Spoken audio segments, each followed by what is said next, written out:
কুরবানির সময় আমরা যখন পশু কুরবানি করি, এখন পশু কুরবানির জবেহ করার কয়েকটা নিয়ম আছে। পশুকে কষ্ট দেয়া যাবে না। কি করা যাবে না? কষ্ট দেয়া যাবে না। অর্থাৎ পশুর সবচাইতে কষ্ট কম হয় যেভাবে, এটা আপনাকে অবশ্যই নিশ্চিত করতে হবে। আপনি যদি এটা নিশ্চিত না করেন, পশুকে অতিরিক্ত কষ্ট দেন, এটার জন্য আপনাকে গুনাহগার হইতে হবে। এক নাম্বার বিষয়।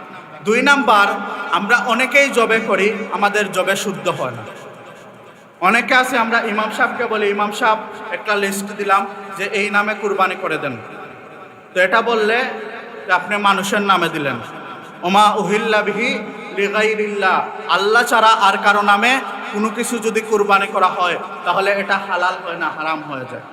সুতরাং কুরবানি হবে আল্লাহর নামে, এক নাম্বার বিষয়।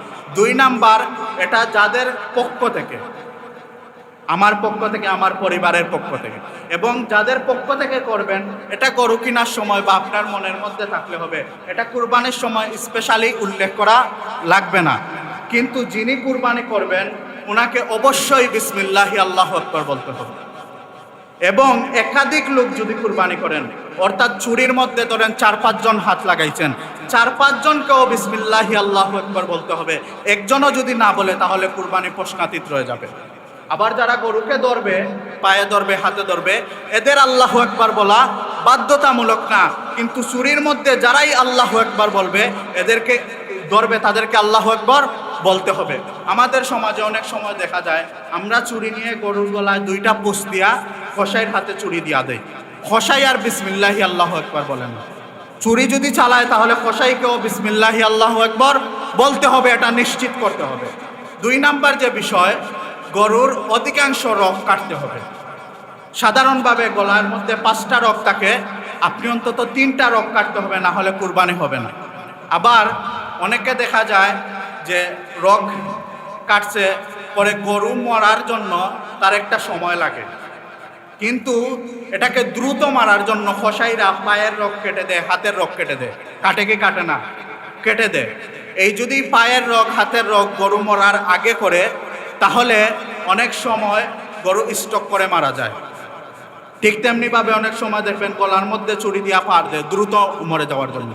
কুরবানির স্বাভাবিক নিয়মে আপনি রগগুলা কেটে দিবেন, এরপরে আপনি একটু টাইম নেবেন, এত তাড়াহুড়ার তো প্রয়োজন নাই। এটা স্বাভাবিকভাবে যখন শান্ত হবে তখন আপনি বাকি কার্যক্রম সম্পন্ন করবেন। এখন আপনি যদি তাকে গলার মধ্যে আঘাত করেন বা হাত পায়ের রগ কাটার কারণে গরু মারা যায়, তাহলে এটা তো জবে করার কারণে মারা গেল না, স্টক করে মারা গেল। কারণ স্টক করে যদি মারা যায়, শরিয়াসম্মতভাবে আপনার কুরবানি হবে না। আর বৈজ্ঞানিকভাবে হচ্ছে, আল্লাহ রাব্বুল আলামিন গরু যে জবেহ করার নিয়ম দিয়েছেন, জবেহ করার দ্বারা গরুর মধ্যে যত খারাপ টক্সিন আছে সব কিছু বের হয়ে যায়। এখন আপনি যদি দ্রুত মারার জন্য রক্ত কেটে গরুকে মেরে ফেলেন, তাহলে রক্ত তো সব বের হইল না, খারাপ টক্সিন তো সব বের হইল না। সুতরাং ওই গোশত যদি আপনি ভক্ষণ করেন, তাহলে এটাও আপনার জন্য ক্ষতিকর হবে, স্বাস্থ্যের জন্য ক্ষতিকর হবে। মুহতারাম হাজরিন, সময় অত্যন্ত সংক্ষিপ্ত, আলোচনা অনেক গভীর। আমাদের সামনে যেহেতু পবিত্র ঈদুল আজহা, সুতরাং কুরবানির আলোচনাই করব। এর আগে যেহেতু হজের আলোচনা আছে, হজের বিষয়ে একটু কথা বলবো। এই কুরবানি বলেন আর হজ বলেন, প্রত্যেকটা ইবাদত হচ্ছে বান্দার অন্তরের সাথে সম্পর্কিত। কিসের সাথে? বান্দার অন্তরের সাথে সম্পর্কিত। আব্দুল্লাহ ইবনে মুবারক রহমতুল্লাহি আলাইহি, উনার নাম শুনেন নাই এমন মানুষ কম আছেন। অনেক বড় তাবী ছিলেন, অনেক বড় মুহাদ্দিস ছিলেন। হাদিসের সবচাইতে গ্রহণযোগ্য কিতাব, যেটাকে আমরা সহিহ বুখারী নামে চিনি, এই বুখারী শরীফের লেখক যিনি মুহাম্মদ ইবনে ইসমাইল বুখারী, উনার উস্তাদ হচ্ছেন আব্দুল্লাহ ইবনে মুবারক রহমতুল্লাহ। তো উনি প্রত্যেক বছর হজের মৌসুম আসলে এলান করতেন, যারা যারা হজে যাবা সবাই আমার কাছে টাকা জমা দেন।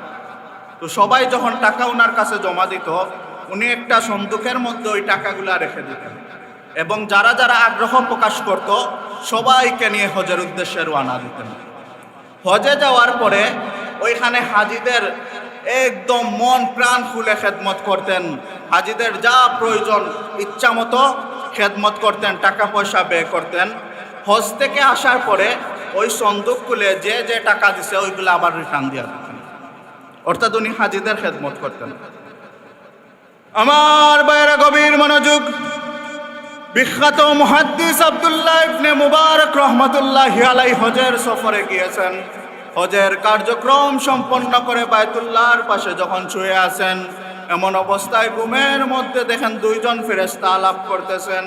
একজন ফেরেশতা আরেকজন ফেরেশতাকে জিজ্ঞেস করতেছেন, হে ফেরেশতা, তুমি কি জানো এই বছর কত লোকের হজ কবুল হয়েছে? ওই ফেরেশতা অপর ফেরেশতাকে ডাক দিয়ে বলেন, এই বছর তো একজন হাজিরও হজ কবুল হয় নাই। এই কথা যখন শুনলেন আব্দুল্লাহ ইবনে মুবারকের ঘুম ভেঙে গেল, শরীরের মধ্যে অস্থিরতা কাজ করলো। কিছুক্ষণ পরে আবার ঘুম লেগে গেল। যখন আবার ঘুম চলে আসলো, আবার দেখেন ওই দুই ফেরেশতা কথোপকথন করতেছেন। একজন ফেরেশতা আরেকজন ফেরেশতাকে জিজ্ঞেস করতেছেন, এই বছর তো কোনো হাজির হজ কবুল হয় নাই, কিন্তু এমন একজন মানুষ রয়েছেন যার কারণে আল্লাহ রব্বুল আলামিন সমস্ত হাজিদের হজ কবুল করে নিয়েছেন। সুবহানাল্লাহ। তখন ওই ফেরেশতা ডাক দিয়া বলেন, কে ওই লোকটা যার কারণে আল্লাহ সমস্ত হাজিদের হজ কবুল করে নিয়েছেন?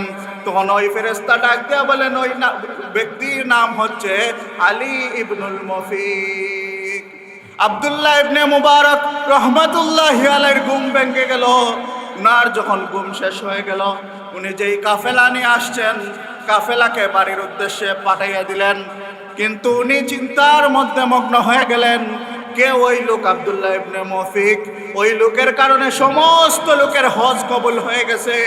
এত বড় আল্লাহর ওলির সান্নিধ্য অর্জন না করে আমি আব্দুল্লাহ ইবনে মুবারক দেশের মধ্যে ফিরব না। আব্দুল্লাহ ইবনে মুবারক ওই ব্যক্তির খোঁজ করতে করতে করতে যখন বাগদাদের মধ্যে চলে গেলেন, বাগদাদের মধ্যে গিয়ে মানুষকে জিজ্ঞেস করেন, আব্দুল্লাহ ইবনুল মফিকের বাসা কোথায়?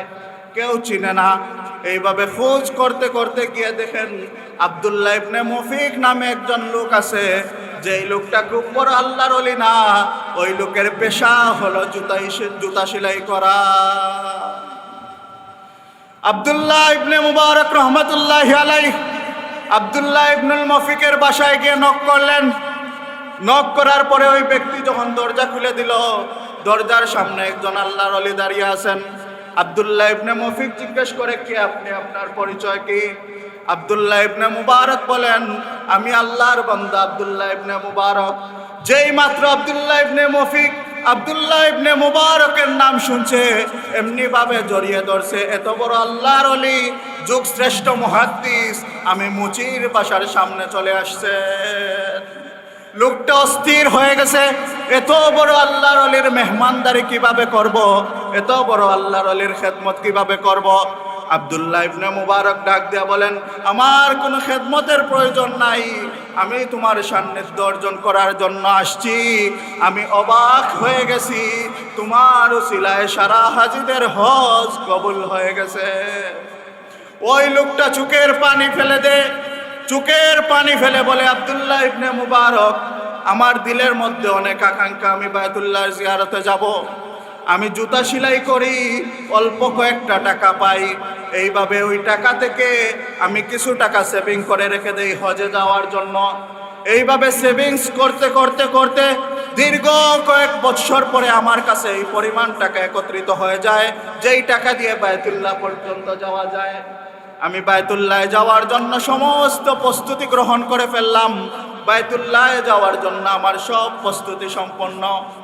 আমি যেই দিন বায়তুল্লাহ যাব, এর আগের দিন আমার স্ত্রী আমার কাছে আবদার করে বসলো, ওগো স্বামী, আপনি বায়তুল্লাহর উদ্দেশ্যে চলে যাবেন, দীর্ঘ কয়েক মাস পরে আসবেন, আপনি যাওয়ার আগে আমার একটা আবদার আছে, আপনি যদি রেখে যান। ওগো স্বামী, আমার খুব ইচ্ছা হয় আমি একটু গরুর গোশত খাবো। জোরে বলেন সুবহানাল্লাহ। আব্দুল্লাহ ইবনুল মফিক গভীর রাতে স্ত্রী আগ্রহ প্রকাশ করেছে গরুর গোশত খাবে, গরুর গোশত খোঁজার জন্য বের হয়ে গেছেন। রাস্তা দিয়ে হাঁটতে হাঁটতে যান, বাজারগুলি বন্ধ হয়ে গেছে। এমতো অবস্থায় একটা বাসা থেকে গরুর গোশতের সুঘ্রাণ আসতেছে। আব্দুল্লাহ ইবনুল মফিক ওই বাসার মধ্যে নক করলেন, নক করে বললেন, ভাই আমি আগামীকালকে হজের সফরের মধ্যে চলে যাব, আমার স্ত্রী আগ্রহ প্রকাশ করেছে একটু গরুর গোশত খাবে, আপনি যদি আমাকে একটু গরুর গোশত দান করেন আমি আগামীকাল আপনাকে বাজার থেকে কিনে দিয়া দিব। তখন ওই লোকটা ডাক দিয়ে বলে, হে আল্লাহর বান্দা, এই গোশত আমার জন্য হালাল কিন্তু আপনার জন্য হারাম। আব্দুল্লাহ ইবনুল মুওয়াফিক বলেন, এটা তো আমার বুঝে আসলো না, যেই গোশত তোমার জন্য হালাল হয়ে যায় ওই গোশত আমার জন্য কিভাবে হারাম হয়ে যায়।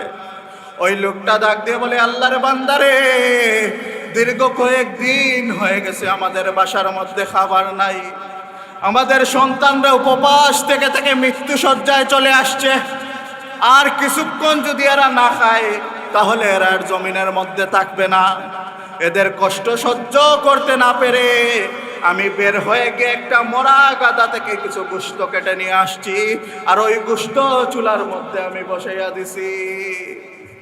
আব্দুল্লাহ ইবনুল মুওয়াফিক ওই লোকের যখন ওই কথা শুনলেন বললেন, না না, তুমি মুসলমান ভাই, তুমি মরা গাদার গোশত খেতে পারো না, দাঁড়াও তোমার জন্য আমি হালাল খাবারের ব্যবস্থা করে দিচ্ছি।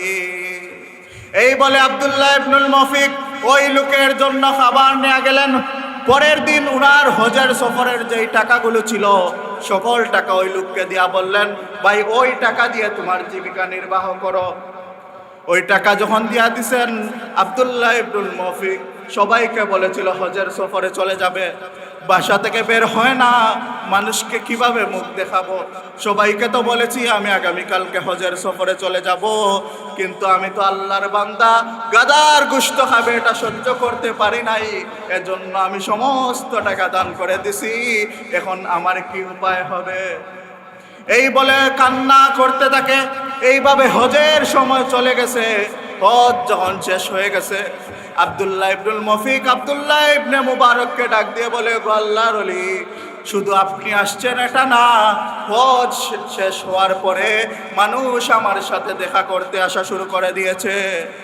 একজন হাজি এসে বলে, হে আব্দুল্লাহ ইবনুল মুওয়াফিক, তোমাকে বায়তুল্লাহ তাওয়াফের অবস্থায় দেখেছি, তুমি একদম কাবার সামনে তাওয়াফ করতেছিলা, কিন্তু তাওয়াফ শেষ করে ভাবছি তোমার সাথে সাক্ষাৎ করব, কিন্তু তাওয়াফ শেষে তো তোমাকে আর খুঁজে পাই না। আরেকজন লোক সাক্ষাৎ করতে এসে বলে, হে আব্দুল্লাহ ইবনুল মুওয়াফিক, তোমাকে তো মুজদালিফার মাঠের মধ্যে দেখছি, কিন্তু একটু পরে তোমার সাক্ষাৎ করব, কিন্তু তোমাকে তো পাই না। আরেকজন লোক এসে দেখা করতে বলে, হে আব্দুল্লাহ ইবনুল মুওয়াফিক, আরাফার ময়দানে দেখলাম তুমি খুবই বেশি আল্লাহর কাছে দোয়া করতেছো, কিন্তু যখন আরাফার কার্যক্রম শেষ হইল তখন তো তোমাকে আমি খুঁজে পাই না। আরেকজন লোক এসে সাক্ষাতে বলে, হে আব্দুল্লাহ ইবনুল মুওয়াফিক, তোমাকে তো দেখলাম মিনায় কুরবানি করতেছো, কিন্তু কুরবানি শেষে তো আমি তোমাকে খুঁজে পাই না। আরেকজন লোক সাক্ষাতে এসে বলে, হে আব্দুল্লাহ ইবনুল মুওয়াফিক, তুমি রাসূলের রওজার সামনে আমি দাঁড়িয়েছিলাম, তুমি আমাকে এই ব্যাগটা দিয়েছো, এই ব্যাগ দিয়ে তুমি বলছো যে তুমি আমার ব্যাগটা রাখো, আমি রাসূলের রওজায় সালাম পৌঁছাই আসি, কিন্তু তুমি তো আর ওই ব্যাগ নিতে আসো নাই। আমি হজের কার্যক্রম শেষ করে তোমার বাড়ি পর্যন্ত ব্যাগ নিয়ে আসছি, সুতরাং তোমার ব্যাগ তুমি নিয়ে নাও। এই বলে কান্না করে দে।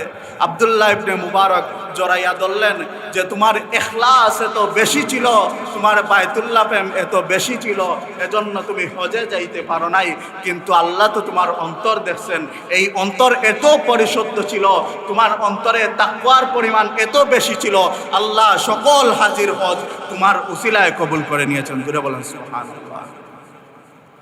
তাহলে দেখা গেল হজের কুরবানির মূল উদ্দেশ্য কি? অন্তরের পরিশুদ্ধতা। আসুন আমার ভাইরা, এবার সরাসরি চলে আসে কুরবানির পর্বে। সাইয়্যিদিনা ইব্রাহিম আলাইহিস সালামের অনেক পরীক্ষার কথা বলছিলাম। এই বায়তুল্লাহ নির্মাণের যখন দায়িত্ব দিয়েছেন, এই দায়িত্ব দেওয়ার আগে জন্মের পূর্ব থেকে সাইয়্যিদিনা ইব্রাহিম আলাইহিস সালাম পরীক্ষার মধ্য দিয়ে গেছেন। তো ইব্রাহিম আলাইহিস সালাম, উনার বয়স 86, উনার সন্তান হয় না। কি হয় না? সন্তান হয় না। আল্লাহ রব্বুল আলামিনের কাছে উনি মুনাজাত করেন। কি মুনাজাত করেন? রব্বি হাবলি মিনাস সালিহিন, হে আল্লাহ আপনি কি দান করেন? নেককার সন্তান দান করেন। এজন্য যখন সন্তান চাওয়া হবে আল্লাহর কাছে, তখন নেককার সন্তান চাইতে হবে এবং সন্তানদের বিষয়ে আল্লাহর কাছে প্রার্থনা করতে হবে। এখন প্রায় দেখা যায় যে সন্তান বাবার কথা শুনে না, সন্তান বাবা মার কথা শুনে না, অবাধ্য হয়ে যায়, সন্তানকে কন্ট্রোল করা যায় না। এর কারণ হচ্ছে সন্তানের বেলায় কখনো বাবা মা আল্লাহর কাছে মুনাজাতই করেন নাই। এটা শুধু যে ইব্রাহিম আলাইহিস সালাম উনার ছেলের জন্য আল্লাহর কাছে মুনাজাত করছেন বিষয়টা এমন না। হযরতে জাকারিয়া আলাইহিস সালাম উনিও বৃদ্ধ বয়সে আল্লাহর কাছে মুনাজাত করেছিলেন, রব্বি হাবলি মিন লাদুনকা যুররিয়াতান তাইয়্যিবা ইন্নাকা সামিউদ দুআ, যে হে আল্লাহ রব্বুল আলামিন, আপনি নেককার পবিত্র সন্তান দান করেন, আপনি নিশ্চয়ই সব কিছু শুনেন এবং সকল দোয়া কবুল করেন। এরপরে আল্লাহ রব্বুল আলামিন জাকারিয়া আলাইহিস সালামকে হযরতে ইয়াহইয়া আলাইহিস সালাম দান করেছিলেন। তো ইব্রাহিম আলাইহিস সালাম ৮৬ বছর বয়সে যখন বললেন রব্বি হাবলি মিনাস সালিহিন, আল্লাহ রব্বুল আলামিন বললেন ফাবাশশারনাহু বিগুলামিন হালিম, আমি ইব্রাহিম তোমাকে এমন একজন সন্তান দান করলাম যার প্রশংসা আল্লাহ রব্বুল আলামিন জন্মের পূর্বেই করেছেন, তিনি হচ্ছেন সাইয়্যিদিনা ইসমাঈল আলাইহিস সালাম। জোরে বলেন সুবহানাল্লাহ। আল্লাহ কি পরিচয় দিলেন? ফাবাশশারনাহু বিগুলামিন হালিম, আমি তোমাকে সহনশীল বান্দা দান করলাম, সহনশীল সন্তান দান করলাম। তো ইব্রাহিম আলাইহিস সালাম ৮৬ বছর বয়সে বাচ্চা পাইলেন। যে সাধারণভাবে বাবা মার কাছে সন্তানের খুব বেশি আদর করে। এখন যদি কোনো মানুষ ৮০ বছর পরে সন্তান লাভ করে, তাহলে এই আদরের মাত্রা কয়গুণ বেশি হয়? সারা পৃথিবীকে যদি একদিকে রাখা হয় আর সন্তানকে একদিকে রাখা হয়, দেখা যাবে সন্তানের ভালোবাসা মহব্বত বেশি, কারণ একদম শেষ প্রান্তে এসে সন্তান লাভ করছেন। আল্লাহ রব্বুল আলামিন আবার পরীক্ষা করলেন, যেটা বলছিলাম যে যেখানে জনমানব শূন্য স্থান মক্কার কাছে ওইখানে রেখে আসার জন্য। তো ইব্রাহিম আলাইহিস সালাম ৮৬ বছর বয়সে সন্তান পাওয়ার পরে যখন রেখে আসবেন, উনি অন্তরের ব্যথায় একদম কিংকর্তব্য বিমূঢ় হয়ে গেছেন। উনার মুখে দিয়ে কোনো কথা আসতেছে না। স্ত্রী বারবার জিজ্ঞেস করতেছেন, আপনি আমাদেরকে কেন রেখে যাচ্ছেন? আমাদের কি কোনো অপরাধের কারণে রেখে যাচ্ছেন? ইব্রাহিম আলাইহিস সালাম কেন রেখে যাচ্ছেন এই কথার উত্তর দিবেন, এই কথা বলার বাকশক্তি হারিয়ে ফেলেছেন। পরে যখন হাজেরা আলাইহিস সালাম জিজ্ঞেস করলেন, আপনি কি আল্লাহর হুকুমে রেখে যাচ্ছেন? তখন ইব্রাহিম আলাইহিস সালাম উপরের দিকে হাত দিয়ে বুঝাইলেন যে আমি আল্লাহর হুকুমেই রেখে যাচ্ছি। তার মানে এটা অনেক বড় পরীক্ষা। রেখে যখন গেলেন, ইসমাইল আলাইহিস সালামের বয়স যখন ৯ থেকে ১৩ বছর, ইমাম ফাররাহ রহমতুল্লাহি আলাইহি এটা উল্লেখ করেছেন। কারণ কুরআনের মধ্যে আল্লাহ রাব্বুল আলামিন বলেছেন ফালাম্মা বালাগা মাহুস সায়া, মানে যখন দৌড়াদৌড়ি শিখেছেন, দৌড়াদৌড়ি করা শিখেছেন, হাঁটা চলাফেরা করা শিখেছেন, মাত্র সাবালকতায় পৌঁছেছেন, বয়সের সীমা লেখা হয়েছে ৯ থেকে ১৩ বছর। তখন আবার আসলেন হাজেরাকে দেখতে, ওনার আদরের সন্তান ইসমাইলকে দেখতে। এখন দেখবেন সন্তান ছোট থাকে, যখন ফুলের থাকে তখন যেই আদর থাকে, সন্তান যখন একটু চলাফেরা শিখে, একটু কথাবার্তা শিখে, একটু হাঁটাফেরা শিখে, তখন ভালোবাসাটা আরও বৃদ্ধি হয়ে যায়। কারণ সে সুন্দর সুন্দর করে কথা বলবে, সুন্দর করে হাঁটবে, আপনি তার সাথে কনভারসেশন করবেন, তখন দেখবেন মহাব্বতটা আরও অনেক বৃদ্ধি হয়ে যায়। যখন আসছেন তখন জিলহজ মাসের ৮ তারিখ আল্লাহ রব্বুল আলামিন সাইয়্যিদিনা ইব্রাহিম আলাইহিস সালামকে স্বপ্নের মধ্যে দেখাইলেন, হে ইব্রাহিম, তোমার প্রিয় বস্তু আমার রাহে কুরবানি করে দাও। জোরে বলেন সুবহানাল্লাহ। কিতাবের মধ্যে লেখেন ৮ তারিখ ইব্রাহিম আলাইহিস সালাম ওনার প্রিয় বস্তু উনি কুরবানি করছেন, টাকা উনি সাদকা করে দিয়েছেন। ৯ তারিখ আরাফার দিন, ওই দিন যখন ঘুমাইলেন, আবার স্বপ্নের মধ্যে দেখেন, হে ইব্রাহিম, তুমি তোমার প্রিয় বস্তু আল্লাহর রাহে কুরবানি করে দাও। ইব্রাহিম আলাইহিস সালাম আরাফার দিন উনার উট ছিল, এগুলো আল্লাহ রাস্তায় কুরবানি করে দিয়েছেন, দান করে দিয়েছেন। এরপরে 10ম তারিখ যখন ইব্রাহিম আলাইহিস সালাম ঘুমাইলেন, আবার স্বপ্নের মধ্যে দেখলেন, হে ইব্রাহিম, তুমি তোমার প্রিয় বস্তু আল্লাহর রাহে কুরবানি করে দাও। এটা কি আল্লাহ রব্বুল আলামিন ইব্রাহিম আলাইহিস সালামকে সরাসরি বলছেন না ঘুমের মধ্যে দেখাইছেন? ঘুমের মধ্যে দেখাইছেন।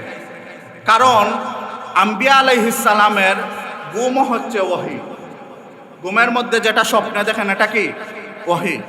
কিতাবুল বুখারীর মধ্যে শুরু হয়েছে বাবু কাইফা কানা বাদুল ওয়াহি ইলা রাসূলিল্লাহি সাল্লাল্লাহু আলাইহি ওয়াসাল্লাম। হাদিসের সবচেয়ে বড় কিতাব এভাবে শুরু করছেন যে কিভাবে ওহী অবতীর্ণ হয়েছে। এখানের মধ্যে বর্ণনা আছে রাসূলুল্লাহ সাল্লাল্লাহু আলাইহি ওয়াসাল্লামের কাছে দীর্ঘ 6 মাস ঘুমের মধ্যে ওহী নাজিল হয়েছে, স্বপ্ন যুগে ওহী নাজিল হয়েছে। তাহলে রসুলের নবুয়তির বয়স কত ছিল? 23 বছর। এখন 6 মাস করে যদি 23 বছরকে ভাগ দেওয়া হয়, তাহলে 1 বছরে 2 ভাগ, 23 বছরে 46 ভাগ। এজন্য কিতাবের মধ্যে লেখেন নবুয়তির 46 ভাগের 1 ভাগ হচ্ছে স্বপ্ন। মুমিনের স্বপ্ন কি? নবুয়তির 46 ভাগের 1 ভাগ। আর আমাদের যুগে যেই স্বপ্নগুলা দেখা হয় এগুলা তো সব পাটপাড়ে স্বপ্ন। কিভাবে বলবো? 3 জন বন্ধু ছিল, সফরের মধ্যে গেছে। এখন খাবার খাবে, দোকানের মধ্যে গিয়া রুটি কিনলো। ওই রুটি ব্যাগের মধ্যে 4টা রুটি ছিল। তারা বন্ধু হচ্ছে 3 জন। এখন খাবার খেতে যখন বসছে, এখন 4টাকে 3 জন কিভাবে বন্টন করবে? তখন একজন উঠে পরামর্শ দিল, আমরা 3 জন 3টা রুটি খাবো, খেয়ে আমরা ঘুমাবো, ঘুমের মধ্যে যে সবচাইতে সুন্দর স্বপ্ন দেখবে সে অবশিষ্ট রুটি খাবে। এই বলে যখন ঘুমাইলো, এখন ঘুমাই চোখ বন্ধ করছে কিন্তু ঘুমাইছে না। চিন্তা করতেছে কি স্বপ্ন দেখা যায়, যে স্বপ্নের কথা যদি আমার বন্ধুদের কাছে বলি তাহলে বলবে তোমার স্বপ্নই সবচাইতে সুন্দর, সুতরাং তুমি রুটি খেয়ে ফেলো। একজন চিন্তা করলো যে আমি উঠে বলবো যে তোমরা তো উভয় ঘুমাই গেছো, আল্লাহ রব্বুল আলামিন আমার কাছে ফিরিস্তা দিয়া বুরাক পাঠাইছেন, আর এই বুরাক নিয়া আমি জান্নাতের মধ্যে চলে গেছি। আর জান্নাতের মধ্যে গিয়া দেখি এত সুন্দর সুন্দর বৃক্ষ, এত সুন্দর সুন্দর বাগান, এত সুন্দর সুন্দর উদ্যান, কি সুন্দর জান্নাত। মানে সে জান্নাতে চলে গেছে, জান্নাতের বর্ণনা দিবে। আরেকজন চিন্তা করতেছে যে আল্লাহ রব্বুল আলামিন ফিরিস্তা পাঠাইছেন আমাকে আরশে আজিমের মধ্যে নিয়ে যাওয়ার। এখানে কি আমি আল্লাহর আরশে আজিম ভিজিট করে আসছি। সকাল যখন হইল তখন উঠে একজন বলল যে তুমি কি স্বপ্ন দেখছো? তখন সে ওই জান্নাতের বর্ণনা দেওয়া শুরু করলো। সে স্বপ্নের মধ্যে কি দেখছে? জান্নাতের মধ্যে চলে গেছে। দ্বিতীয় জন বর্ণনা দেওয়া শুরু করলো, আমাকে তো আল্লাহ স্বয়ং আরশে আজিমের মধ্যে নিয়ে গেছে। 3 নাম্বার জন, সে ছিল আরো বড় বাটপার। সে বলল, ভাই তুমি চলে গেছো জান্নাতের মধ্যে আর তুমি চলে গেছো আরশে আজিমের মধ্যে। 2 জন ফিরিস্তা আসছেন, 2 জনের হাতে এত বড় বড় লাঠি, আর আমাকে বলেন তুই এই মুহূর্তে রুটি খা, নাইলে তোর অবস্থা শেষ। এখন আমি ডাক দিয়া তোমারেও পাই না, কি একটা বিপদে পড়লাম। এখন মায়ের খাওয়া থেকে তো রুটি খাওয়া বালা, সুতরাং আমি রুটি খেয়ে ফেলছি। তো আমাদের স্বপ্ন এইভাবে স্বার্থের জন্য, যেটা স্বার্থের প্রয়োজন হয় আমরা এটা দেখি। কিন্তু নবীদের স্বপ্ন কি ছিল? ওহী ছিল।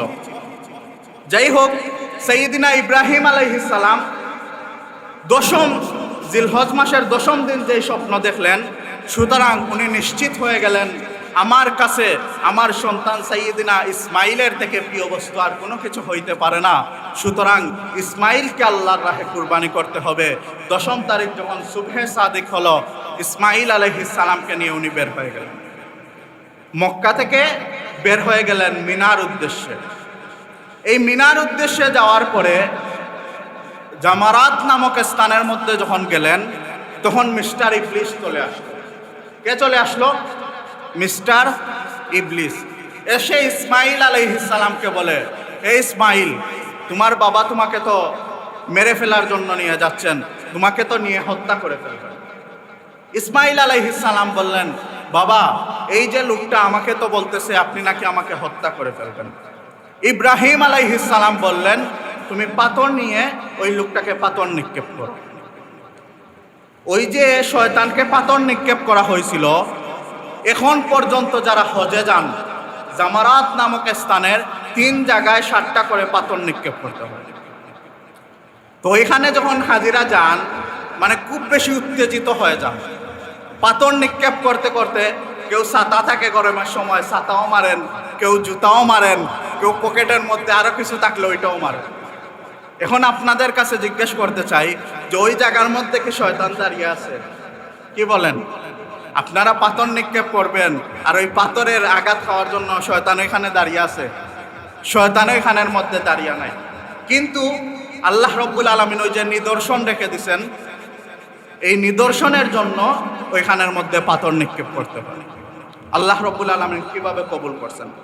যাই হোক, সংক্ষেপে বলি, এরপরে যখন মিনা প্রান্তরে চলে গেলেন, এর আগে সাইয়্যিদিনা ইব্রাহিম আলাইহিস সালাম উনার ছেলেকে বললেন, ক্বালা ইয়া বুনাইয়া ইন্নী আরা ফিল মানাম আন্নী আযবাহুক, হে আমার সন্তান, হে আমার কলিজার টুকরা সন্তান, আমি স্বপ্নের মধ্যে দেখেছি আমি তোমাকে জবে করব। কি বলছেন? আমি তোমাকে জবেহ করব। মুফাসসিরিন ইকরাম লেখেন, ইব্রাহিম আলাইহিস সালাম এখানে ভবিষ্যতের সিগা, অর্থাৎ ভবিষ্যতের শব্দ না বলে যদি বলতেন আমি স্বপ্নের মধ্যে দেখেছি আমি তোমাকে জব করে ফেলছি, তাহলে ইসমাইল আলাইহিস সালাম জবে হয়ে যেতেন। কিন্তু ইব্রাহিম আলাইহিস সালাম কি বললেন? আমি তোমাকে জবেহ করব। এখন কোনো বাবা যদি সন্তান জন্মের পরে সন্তানকে আর মাকে রেখে চলে যান, কি করেন? সন্তানকে রেখে চলে যান, আর 9 বছর পরে 13 বছর পরে এসে বলেন বাবা আমি তোমাকে জবে করব, তখন সন্তান কি বলবে? যে আপনি তো বাবা না, আপনি একটা জল্লাদ। জন্মের পরেই আমাদেরকে রেখে চলে গেলেন, আর এখন এসে বলতেছেন আমাকে জব করবেন, আপনি তো বাবা না, আপনি কি জল্লাদ। এখন এখানের মধ্যে ইব্রাহিম আলাইহিস সালাম ইসমাইল আলাইহিস সালামকে যে বললেন, এখন ইসমাইল আলাইহিস সালাম যদি বলতেন এটা কি বলেন, আপনি আমাকে কেন জব করবেন? যদি ইসমাইল আলাইহিস সালাম নাও বলতেন, ইব্রাহিম আলাইহিস সালাম কি জবে করা বাদ দিয়া দিতেন? কি বলেন? যে আমার সন্তান না করছে আমি জবে করব না, নাকি জবে করতেন? এখান থেকে বোঝা যায় যে আল্লাহর বিধান এটা যদি কেউ না মানে তাহলে শক্তি প্রয়োগ করেও আল্লাহর বিধান মানাইতে হবে। আপনার সন্তান যদি নামাজ না পড়ে তাহলে প্রয়োজনে তাকে প্রহার করেও নামাজ পড়াইতে হবে।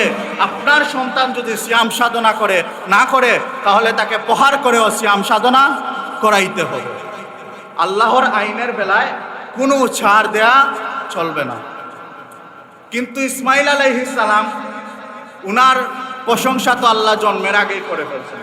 ফাবাশশারনাহু বিগুলামিন হালিম। ইসমাইল আলাইহিস সালাম কি করলেন? ক্বালা ইয়া আবাতি ফাআল মা তু'মার সাতাজিদুনি ইনশাআল্লাহু মিনাস সাবিরিন। সুবহানাল্লাহ। ইসমাইল আলাইহিস সালাম বললেন, ইয়া আবাতি, হে আমার বাবাজি, ইফআল মা তু'মার, আপনি যাই দেখেছেন আপনি তাই সম্পূর্ণ করুন। আপনাকে যেই আদেশ দেওয়া হয়েছে আপনি সেই আদেশ পালন করুন। এরপরে ইসমাইল আলাইহিস সালাম উনি কি বললেন? মিনাস সাবিরিন, আমাকে কিসের মধ্যে পাবেন? ধৈর্যশীলদের মধ্যে পাবেন। এখন ইসমাইল আলাইহিস সালাম যদি শুধু বলতেন যে আমাকে ধৈর্যশীলদের মধ্যে পাবেন, তাহলে তো একটা ক্রেডিট নেওয়া হয়ে যেত। কি হইতো? যে ক্রেডিট, আমি অনেক ধৈর্যশীল। ইসমাইল আলাইহিস সালাম এই ক্রেডিট উনি নিজে না নিয়ে বললেন ইনশাআল্লাহ। কি বললেন? ইনশাআল্লাহ।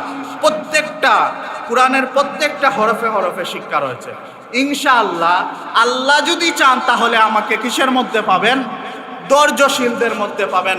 অর্থাৎ হে আমার বাবাজি, আপনি যে আমাকে কুরবানি করবেন, এই কুরবানি করতে গিয়া আমি যে আপনাকে কোনো অসুবিধা করব, আমি নাড়াচাড়া করব, আপনাকে কষ্ট দিব, না না বাবা, আল্লাহ আপনাকে হুকুম করেছেন, সুতরাং আমাকে কুরবানি করতে গিয়ে আমার পক্ষ থেকে যত ধরনের সহযোগিতা প্রয়োজন আমি সব ধরনের সহযোগিতা করব। জোরে বলেন সুবহানাল্লাহ। এখন প্রথমে আল্লাহ রাব্বুল আলামিন কাকে নির্দেশ দিয়েছিলেন? ইব্রাহিম আলাইহিস সালাম। পরে ইসমাইল আলাইহিস সালাম উনার ঘোষণাও দিয়া দিলেন। কি ঘোষণা দিলেন? যে আমিও পুরাপুরি আপনাকে সহযোগিতা করব। আল্লাহ রাব্বুল আলামিন বলেন, ফালাম্মা আসলামা ওয়া তাল্লাহু লিল জাবিন। আল্লাহ রাব্বুল আলামিন বলেন ফালাম্মা আসলামা, তাসনিয়ার চেগা দ্বিবচন, তারা উভয়জন যখন আত্মসমর্পণ করল।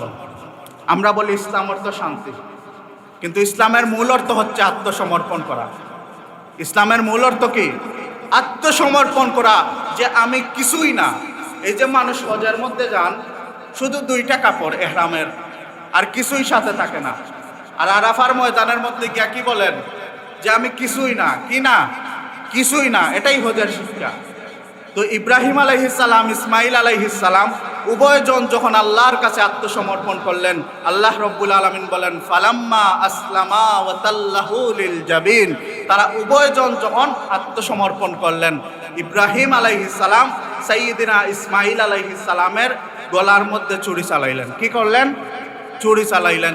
কিন্তু উনি যখন চুরি গোসা দেন, ইব্রাহিম আলাইহিস সালাম কিতাবের মধ্যে লেখেন ঘেমে গেছেন, ক্লান্ত হয়ে গেছেন, কিন্তু চুরি তো ইসমাইলকে জবে করে না। কি করে না? ইসমাইলকে জবেহ করে না। কারণ চুরিটা বানানো হয় কাটার জন্য, কিন্তু সব কিছু কাটার জন্য না। যেমনিভাবে আগুনের খাসিয়ত হচ্ছে আগুন জ্বালিয়ে দেওয়া, কিন্তু সবাইকে জ্বালানো না। যেমনিভাবে ইব্রাহিম আলাইহিস সালামের বেলায় আগুনের বৈশিষ্ট্য হচ্ছে জ্বালানো, কিন্তু আল্লাহ কি বলছিলেন? যে তুমি আমার ইব্রাহিমের সাথে তোমার ভালো ব্যবহার দেখাও, সুতরাং আগুনের ভিতরে জান্নাতের পরিবেশ হয়েছিল। ঠিক তেমনিভাবে ইসমাইলের বেলায় চুরি তো তোমার কাটা বৈশিষ্ট্য, কিন্তু আমার পয়গাম্বরকে কাটা যাবে না। যেমনিভাবে আমাদের দেশে পুলিশ আছে, র্যাব আছে, আর্মি আছে, আরো বাহিনী আছে না, এদের কাজ হচ্ছে কি? যে ডাকাতদের শাস্তা করা, চোর ছিনতাইকারীদের শাস্তা করা। তাই বলে কি প্রাইম মিনিস্টারকে শাস্তা করে না? নিরাপত্তা দেয়, নিরাপত্তা দেয়। তার মানে যেটা খাসিয়ত, সব জায়গায় সেই খাসিয়ত বাস্তবায়ন করা যায় না। এখন ইব্রাহিম আলাইহিস সালাম যখন ক্লান্ত হয়ে গেলেন, ইসমাইল আলাইহিস সালাম বললেন যে হে আমার বাবাজি, আপনি বোধহয় আপনার চেহারা আর আমার চেহারা মুখামুখি হওয়ার কারণে আপনি শরীরের মধ্যে শক্তি পাইতেছেন না, সুতরাং ওয়াতাল্লাহু লিল জাবিন, আপনি আমাকে উপর করে শোয়ান, সুতরাং আপনি আমার মুখ দেখবেন না, তাহলে মনে হয় আমাকে জবে করা সহজ হয়ে যাবে। জুড়ে বলেন সুবহানাল্লাহ। কি পরামর্শ দিলেন? যে আমাকে আপনি উপর করে শোয়ান। এইভাবে তো আপনি চুরি চালাইতেছেন। আপনি যখন চুরি চালান, আপনার ফেস আর আমার ফেস ফেস টু ফেস হয়ে যায়, আপনার মধ্যে মায়া কাজ করে, সুতরাং আমাকে ওয়াতাল্লাহু লিল জাবিন, উপর করে শোয়ান। ইব্রাহিম আলাইহিস সালাম যখন ইসমাইল আলাইহিস সালামকে উপর করে শোয়াইলেন, আল্লাহ রাব্বুল আলামিন এই ভালোবাসা দেখে, আল্লাহর প্রতি পরীক্ষায় সফলতা দেখে আল্লাহর আরশে আজিম থেকে আল্লাহ ডাক দিয়ে বলেন ওয়ানাদাইনাহু আইয়া ইব্রাহিম।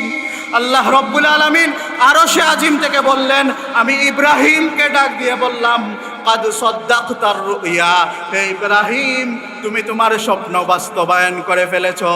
জোরে বলেন সুবহানাল্লাহ।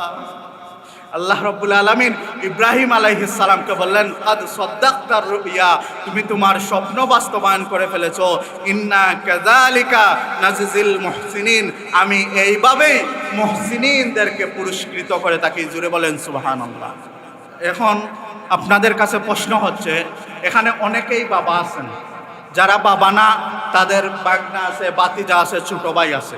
এখন আপনারা যখন কাজ কাম থেকে বাসার মধ্যে ফিরেন, তখন যে ছোট বাচ্চা থাকে তার জন্য আপনারা চকলেট নিয়ে যান, আরও আইসক্রিম নিয়ে যান, এইভাবে বিভিন্ন দ্রব্যাদি নিয়ে যান। কি যান না? বিভিন্ন খেলনার উপকরণ নিয়ে যান। নিয়ে যান কার জন্য? আপনার বাসায় যে ছোট বাচ্চা আছে, নিয়ে যাওয়ার পরে ওইটা আপনি বাচ্চার কাছে দিলেন। দেওয়ার পরে কিছুক্ষণ পরে আপনি বাচ্চাকে বলেন যে বাবা তুমি ওই আইসক্রিমটা আমাকে দিয়ে দাও। এটা বলেন কি বলেন না? বাবা চকলেটটা আমাকে দিয়ে দাও। এই যে আপনি বললেন, এটা কি চকলেট নিয়ে খাওয়ার জন্য বললেন, না আপনার বাচ্চার আপনার প্রতি কতটুকু ভালোবাসা আছে এটা টেস্ট করার জন্য বললেন? টেস্ট করার জন্য। কারণ এই চকলেট তো আপনি বাচ্চাকে দিছেন, এবং আপনি যখন তার কাছে চাইতেছেন, আপনি তো খাওয়ার জন্য চাইতেছেন না। সে যখন আপনাকে দিয়া দিবে তখন আপনি তাকে আরো ডাবল চকলেট দিবেন। এইরকম তো বিষয়টা। ঠিক তেমনিভাবে আল্লাহ রব্বুল আলমিনের মানসা এটা তো না যে আমি ইসমাইলকে কুরবানি করাইব, এটা আল্লাহর মানসা না। আল্লাহর মানসা হচ্ছে ইব্রাহিমকে আমি বৃদ্ধ বয়সে সন্তান দান করেছি, এখন ইব্রাহিমের ভালোবাসা সন্তানের প্রতি বেশি না আমি আল্লাহর প্রতি বেশি, এটাই পরীক্ষা করা। ইব্রাহিম আলাইহিস সালাম যখন পরীক্ষায় শতভাগ উত্তীর্ণ হইলেন, আল্লাহ রব্বুল আলামিন বলেন কাদ সাদ্দাকতার রুইয়া ইন্না কাযালিকা নাজিল মুহসিনিন। হে ইব্রাহিম, আর জবেহ করার প্রয়োজন নাই, নিশ্চয় আমি সৎকর্মশীলদের এভাবে কি করে থাকি, পুরস্কার দিয়ে থাকি। ইন্না হাযা লাহুল বালাউল মুবিন। আল্লাহ রব্বুল আলামিন স্বয়ং নিজেই কোরআনের মধ্যে বলেছেন এটা সাধারণ কোনো পরীক্ষা না, নিশ্চয়ই বালাউল মুবিন, এটা মহা একটা পরীক্ষা, এটা একটা অনেক বড় পরীক্ষা ছিল। আল্লাহ রব্বুল আলামিন এরপরে বলেন ওয়াফাদাইনাহু বিযিবহিন আযীম। আল্লাহ রব্বুল আলামিন ইসমাঈল আলাইহিস সালামের জীবনের পরিবর্তে জান্নাত থেকে একটি দুম্বা পাঠিয়ে দিলেন। জুড়ে বলেন সুবহানাল্লাহ। ইব্রাহিম আলাইহিস সালাম ইসমাঈল আলাইহিস সালামের জীবনের ফিদিয়া হিসাবে এই দুম্বাকে কুরবানি করে নিলেন। আর এই বিষয়টা আল্লাহ রব্বুল আলামিনের কাছে এত পছন্দ হইল, আল্লাহ রব্বুল আলামিন বলেন ওয়া তারাকনা আলাইহি ফিল আখিরিন। আমি পরবর্তী যত মানুষ আসবে সবার জন্য এটা রেখে দিলাম, অর্থাৎ যারাই পরবর্তীতে আসবে সবার জন্য আমি এই 10 জিলহজ কুরবানি করাকে ওয়াজিব করে দিলাম। জুড়ে বলেন সুবহানাল্লাহ। এটা কি শুধু শেষ না? ইব্রাহিম আলাইহিস সালাম এত বড় পরীক্ষার মধ্যে উত্তীর্ণ হয়েছেন, এজন্য আল্লাহ রব্বুল আলামিন ইব্রাহিম আলাইহিস সালামকে সালাম পাঠিয়ে বললেন সালামুন আলা ইব্রাহিম। সবাই বলেন আমার সাথে, সালামুন আলা ইব্রাহিম। আল্লাহ রব্বুল আলামিন ইব্রাহিমের কাছে সালাম পাঠিয়ে দিলেন। জোরে বলেন সুবহানাল্লাহ। এরপরে আল্লাহ রব্বুল আলামিন বলেন কাযালিকা নাজিল মুহসিনিন। আমি যারা মুহসিনিন হয় তাদেরকে এভাবে পুরস্কার দিয়ে থাকি। এজন্য আমরা যারা কুরবানি করি, আমরা যে কুরবানি করি, এই কুরবানি কিসের জন্য করি? আল্লাহর জন্য। এখন এই যে মসজিদ আছে, মসজিদের মধ্যে অনেকে 1 লক্ষ টাকা দান করছেন। এই মসজিদের মধ্যে আছে আপনি একটা ফ্যান দান করছেন। এখন আপনি যখন দান করে দিছেন, আপনি কি পরে এসে বলবেন ইমাম সাহেব আমার ফ্যানটা ছাড়েন? ওইভাবে কি বলবেন? কারণ আপনি যখন দান করে দিছেন এটা আপনার রয় না। দান করার মানে আপনার মালিকানা থেকে এটা চলে গেছে। কি হয়েছে? কারণ তো আপনি একটা দিয়া দিছেন। আপনি একজনকে যাকাতের টাকা দিয়া দিলেন, দেওয়ার পরে আবার বলবেন যে আমি যে টাকা দিছি ওইটা রিটার্ন দাও, এইভাবে বলবেন, কারণ এটা তো আপনি দান করে দিচ্ছেন। ঠিক তেমনিভাবে কুরবানিও তো একটা দান। তাহলে আপনি যখন কুরবানি করে ফেললেন এটা তো আল্লাহর জন্য হয়ে গেল, আল্লাহর জন্য হয়ে গেল না? সুতরাং এই কুরবানি তো আর খাওয়া বা এটা থেকে কোনো উপকার গ্রহণ করা জায়েজ হইতো না, কারণ এটা তো আপনি আল্লাহর জন্য দিয়া দিচ্ছেন। কিন্তু আল্লাহ রব্বুল আলামিন এত ইহসান আর এত মেহেরবানি।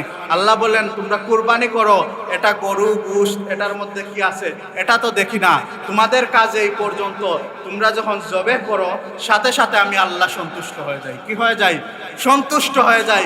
এরপরে আমি আল্লাহ বলি এটা আমি তোমাদেরকে দিয়ে দিলাম, এটা তোমরা খেয়ে ফেলো, এটা তোমাদের প্রতিবেশীকে দিয়ে ফেলো, এটা তোমাদের আত্মীয় স্বজনকে দিয়ে দিল, এটা থেকে যত উপকার আছে তোমরা গ্রহণ করো। জুড়ে বলেন সুবহানাল্লাহ। এটা শুধু কুরবানির ক্ষেত্রে। আর কোনো দানের বেলায় আপনি এটার মালিকানা থাকে না। শুধুমাত্র কুরবানি এমন একটা দান যেটা দান করার পরে আপনি উপকার গ্রহণ করতে পারেন। আমার ভাইরা, এই যে কুরবানি, আমরা কুরবানি দেই, আল্লাহ রব্বুল আলামিন কুরআনের মধ্যে বলেছেন ইন্না সলাতি ওয়া নুসুকি ওয়া মাহইয়ায়া ওয়া মামাতি লিল্লাহি রাব্বিল আলামিন। নিশ্চয় আমার নামাজ, নিশ্চয় আমার নামাজ, ওয়া নুসুকি নিশ্চয় আমার কুরবানি, ও মাহইয়ায়া নিশ্চয় আমার হায়াত, ও মামাতি নিশ্চয় আমার মৃত্যু, লিল্লাহি রব্বিল আলামিন ওই আল্লাহর জন্য যিনি সারা জাহানের মালিক। যিনি কিসের মালিক? যিনি সারা জাহানের মালিক। নবীকে বলে এটা শিখাইয়া দিয়েছেন। এজন্য কুরবানির পূর্বে আমরা এটাও বলি যে ইন্না সলাতি নিশ্চয় আমার নামাজ, ওয়া নুসুকি নিশ্চয় আমার কুরবানি, ও মাহইয়ায়া নিশ্চয় আমার হায়াত, ও মামাতি নিশ্চয় আমার মৃত্যু একমাত্র কার জন্য? আল্লাহ রব্বুল আলামিনের জন্য। মুহতারাম হাজরিন, এখন কুরবানির দুই একটা মাসলা বলে আলোচনা সংক্ষেপ করব। আমরা যারা অনেকেই কুরবানি করি, কুরবানির সময় আমরা যখন পশু কুরবানি করি, এখন পশু কুরবানির জবেহ করার কয়েকটা নিয়ম আছে। পশুকে কষ্ট দেয়া যাবে না। কি করা যাবে না? কষ্ট দেয়া যাবে না। অর্থাৎ পশুর সবচাইতে কষ্ট কম হয় যেভাবে, এটা আপনাকে অবশ্যই নিশ্চিত করতে হবে। আপনি যদি এটা নিশ্চিত না করেন, পশুকে অতিরিক্ত কষ্ট দেন, এটার জন্য আপনাকে গুনাহগার হইতে হবে। এক নাম্বার বিষয়। দুই নাম্বার, আমরা অনেকেই জবে করি, আমাদের জবে শুদ্ধ হয় না। অনেকে আছে, আমরা ইমাম সাহেবকে বলি, ইমাম সাহেব একটা লিস্ট দিলাম যে এই নামে কুরবানি করে দেন। তো এটা বললে যে আপনি মানুষের নামে দিলেন। ওমা উহিল্লা বিহি লিগাইরিল্লাহ, আল্লাহ ছাড়া আর কারো নামে কোনো কিছু যদি কুরবানি করা হয় তাহলে এটা হালাল হয় না, হারাম হয়ে যায়। সুতরাং কুরবানি হবে আল্লাহর নামে, এক নাম্বার বিষয়। দুই নাম্বার, এটা যাদের পক্ষ থেকে, আমার পক্ষ থেকে, আমার পরিবারের পক্ষ থেকে, এবং যাদের পক্ষ থেকে করবেন, এটা গরু কেনার সময় বা আপনার মনের মধ্যে থাকলে হবে। এটা কুরবানির সময় স্পেশালি উল্লেখ করা লাগবে না। কিন্তু যিনি কুরবানি করবেন ওনাকে অবশ্যই বিসমিল্লাহি আল্লাহু আকবার বলতে হবে। এবং একাধিক লোক যদি কুরবানি করেন, অর্থাৎ চুরির মধ্যে ধরেন 4-5 জন হাত লাগাইছেন, 4-5 জনকেও বিসমিল্লাহি আল্লাহু আকবার বলতে হবে। একজনও যদি না বলে তাহলে কুরবানি প্রশ্নাতীত রয়ে যাবে। আবার যারা গরুকে ধরবে, পায়ে ধরবে, হাতে ধরবে, এদের আল্লাহু আকবার বলা বাধ্যতামূলক না। কিন্তু চুরির মধ্যে যারাই আল্লাহু আকবার বলবে, এদেরকে ধরবে, তাদেরকে আল্লাহু আকবার বলতে হবে। আমাদের সমাজে অনেক সময় দেখা যায় আমরা চুরি নিয়ে গরুর গলায় 2টা পুষ দিয়া কসাইয়ের হাতে চুরি দিয়া দেয়। কসাই আর বিসমিল্লাহি আল্লাহু আকবার বলেন না। চুরি যদি চালায় তাহলে কসাইকেও বিসমিল্লাহি আল্লাহু আকবার বলতে হবে, এটা নিশ্চিত করতে হবে। 2 নাম্বার যে বিষয়, গরুর অধিকাংশ রগ কাটতে হবে। সাধারণভাবে গলার মধ্যে 5টা রগ থাকে, আপনি অন্তত 3টা রগ কাটতে হবে, না হলে কুরবানি হবে না। আমাদের সমাজে অনেক সময় দেখা যায় কুরবানির পরে গরু উঠে দৌড় দেয়, এর মানে আপনার জবে করাটা ঠিক মতো হয় নাই।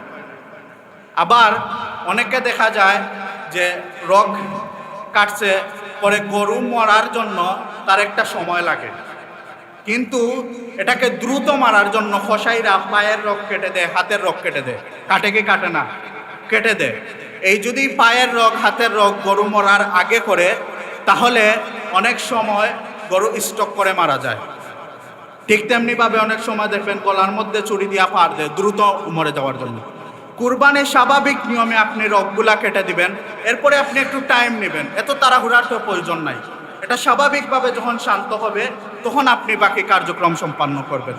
এখন আপনি যদি তাকে গলার মধ্যে আঘাত করেন বা হাত পায়ের রগ কাটার কারণে গরু মারা যায়, তাহলে এটা তো জবে করার কারণে মারা গেল না, স্টক করে মারা গেল। স্টক করে যদি মারা যায়, শরিয়াসম্মতভাবে আপনার কুরবানি হবে না। আর বৈজ্ঞানিকভাবে হচ্ছে আল্লাহ রাব্বুল আলামিন গরু যে জবেহ করার নিয়ম দিয়েছেন, জবেহ করার দ্বারা গরুর মধ্যে যত খারাপ টক্সিন আছে সব কিছু বের হয়ে যায়। এখন আপনি যদি দ্রুত মারার জন্য রক্ত কেটে গরুকে মেরে ফেলেন, তাহলে রক্ত তো সব বের হইল না, খারাপ টক্সিন তো সব বের হইল না। সুতরাং ওই গোশত যদি আপনি ভক্ষণ করেন তাহলে এটাও আপনার জন্য ক্ষতিকর হবে, স্বাস্থ্যের জন্য ক্ষতিকর হবে। আরেকটা বিষয় হচ্ছে গরুর গোশত বন্টন। এখন গরুর গোশত বন্টনের মুস্তাহাব হচ্ছে 3 ভাগে বিতরণ করা। এখন কারো পরিবারে যদি সদস্য সংখ্যা বেশি থাকে, যে 3 ভাগ করলে পরিবারের সদস্য পাবে না, তাহলে আপনি বেশি রেখে দেন। কিন্তু এখন আপনি বাজারের মধ্যে দেখবেন গরু বাজারে যেমন ভিড়, ফ্রিজের দোকানেও তেমন ভিড়। আরে 2 লাখ টাকা দিয়া গরু কিনবো, যদি ফ্রিজ 2টা না কিনি তাইলে কি হইব? এগুলাকে সেভ করতে হইব না? তাহলে তো আর আপনার এখলাস থাকলো না। আপনি 2 লক্ষ টাকা দিয়ে গরু কিনতে পারেন, আল্লাহ তো আপনাকে গরুর গোশ কিনে খাওয়ারও তৌফিক দিচ্ছেন। সমাজের মধ্যে এমন মানুষ আছে যারা সারা বছর গরু গোশত কিনে খাইতে পারে না, তারা আশায় থাকে যে ঈদুল আজহা আসলে আমরা এক টুকরা গোশত খাবো। সুতরাং আল্লাহ তো আপনাকে দিছেন, আরও দিবেন, আপনি তো কুরবানি করছেন আল্লাহর জন্য। সুতরাং এই কুরবানিটা আপনি আত্মীয় স্বজন, গরিব প্রতিবেশী সবার সাথে একটু বাগাবাগি করেন, আপনাকে তো আল্লাহ দিছে। কারণ আপনি যদি ফ্রিজে রেখে দেন তাহলে বোঝা গেল যে আপনি গরিব দুঃখীর দুঃখ বুঝলেন না, আপনি আল্লাহর যে কুরবানির উদ্দেশ্য এটা বুঝলেন না। কুরবানি আপনার হয়ে যাবে, ফতোয়া হচ্ছে কুরবানি হয়ে যাবে, কিন্তু শিক্ষা যেটা বা কুরবানির মৌলিক যে বিষয়টা এটা তো আর আসলো না। সুতরাং আমরা চেষ্টা করব যারা আছে সবাইকে নিয়ে বাগযোগ করে কুরবানি করার জন্য। আরেকটা বিষয় হচ্ছে কুরবানির চামড়ার মাসালা। কুরবানির পশু ক্রয় করার পরে এটা থেকে কোনো উপকার গ্রহণ করা যাবে না, আপনার কোনো হাল চাষ বা কোনো কাজ করানো যাবে না, এবং এটার কোনো অংশ বিক্রি করা যাবে না। এবং চামড়ার হিসাব হচ্ছে গোশতের যেই ফতোয়া, চামড়ারও সেই ফতোয়া। আপনি এটা বিক্রি করা যাবে না। কুরবানির গোশত কি বিক্রি করতে পারবেন? যদি বিক্রি করেন এটা মাকরুহে তাহরিমি এবং এর টাকা সাদকা করে দেওয়া ওয়াজিব। ঠিক তেমনিভাবে চামড়া অনেক সময় বিক্রি করতে হয়, এজন্য মুফাসসিরিন একরাম লেখছেন, মুফতিয়ান একরাম লেখছেন, হয়তো গোশতের মতো গুনাহ হবে না, কারণ এটা তো পরিস্থিতির শিকার, কিন্তু টাকা আপনার দান করে দেওয়া ওয়াজিব। এজন্য চামড়াও দান করে দিবেন। বর্তমানে তো চামড়ার দাম অনেক কম, এজন্য যদি যারা মাদ্রাসা থেকে অনেকে চামড়া সংগ্রহ করতে আসেন, এরা যদি আসেন প্রয়োজনের সাথে 200 টাকা 500 টাকা চামড়ার কেরিং খরচ বাবদও দিয়া দেবেন। ঠিক আছে না ইনশাআল্লাহ? আল্লাহ রব্বুল আলামিন আমাদেরকে তার সন্তুষ্টির জন্য কুরবানি আদায় করার তৌফিক দান করুন। সকলে বলুন আমিন।